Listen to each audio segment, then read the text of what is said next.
para sa plano, ang mga taong dapat pasabugin. So, ano sabi nila, anak? Yes, Mommy. Darating si Daddy Raymond, si Ma'am Charlene at si Princess. Talaga ba, anak? Salamat na kumbinsi mo sila. Sa wakas, kakalaya na rin ang kalooban ko, anak. Salamat sa'yo.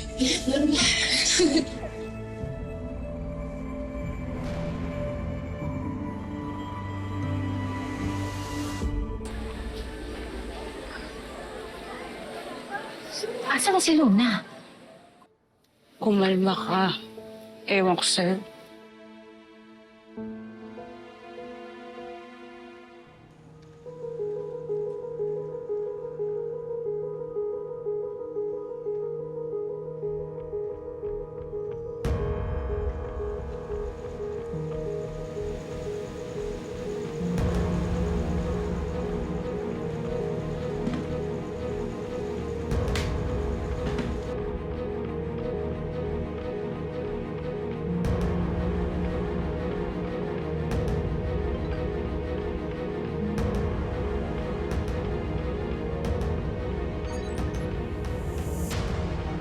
Ilang sandali na lang.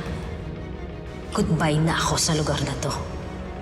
Goodbye na rin sa mga pader na to.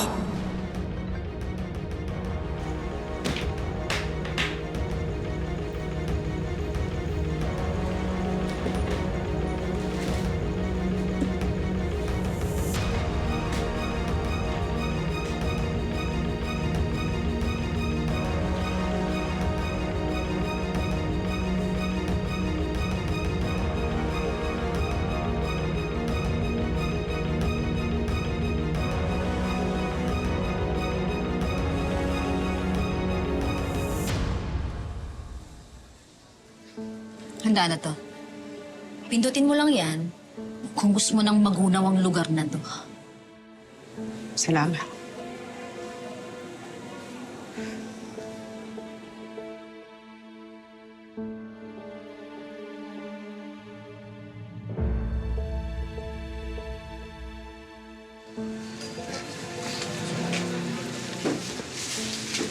Ako na maglilista ng mga pangalan nila. Sige po. Kasama ko po sila.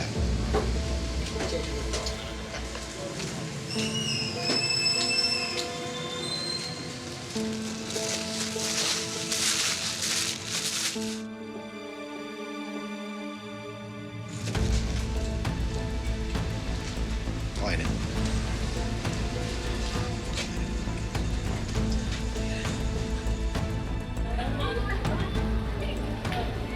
Hindi na yata dadating yung mga special guest mo eh. Kailangan. Para sa kanila itong plano ko. Xavier, salamat pumunta ka. Ako muna yung ginawang representative ni Mama. Kaya hindi niya pa kasi kayang makita yung mami mo, Libby.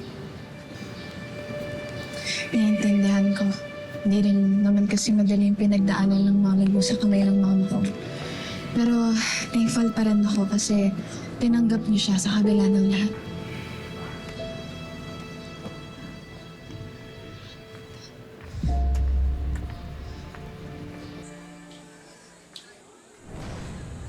Ayan na. Pa-arte na ako.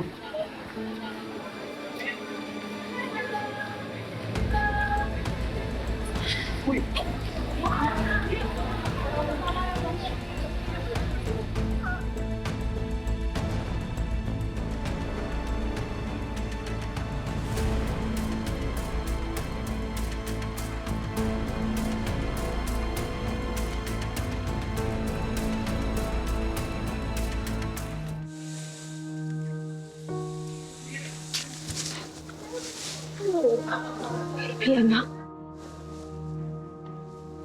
Akala ko hindi ka darating. Hindi kita kayang pabayaan, di ba?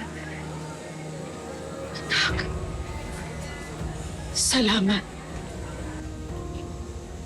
Nandito ka pa para sa akin. Ikaw na lang ang meron ako ngayon.